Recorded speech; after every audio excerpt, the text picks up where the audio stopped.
Qui n'a jamais essayé d'enfoncer le fin du chat dans l'eau? Ouh, c'est dur, ça résiste, c'est difficile. C'est à cause de la poussée d'Archimède.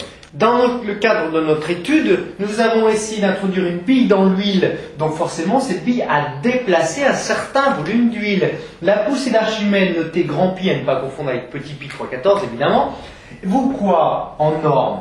Eh bien, pi égale la masse de fluide déplacé, c'est-à-dire dans notre cas, ce sera la masse d'huile, fois G. Autrement dit, cette poussée d'Archimède pi correspond au poids de l'huile déplacée. Que vaut maintenant la masse de fluide? Eh bien, tout simplement, la masse de fluide, c'est le volume de fluide fois la masse volumique du fluide, fois G.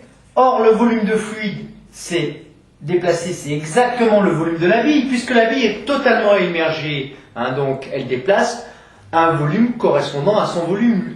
Donc, pi égale volume de fluide, c'est-à-dire volume de la bille, fois masse volumique du fluide, fois G.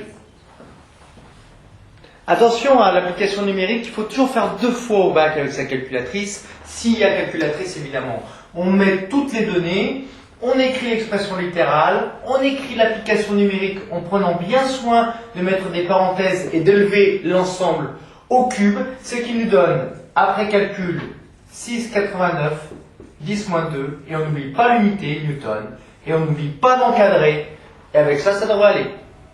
Le poids P n'est que d'environ 5 fois supérieur à la poussée d'Archimède, par conséquent, vous ne pouvez pas négliger la poussée d'Archimède, ce n'est pas le cas par exemple dans le cas de chute libre dans l'air où la poussée d'Archimède est relativement faible par rapport au poids.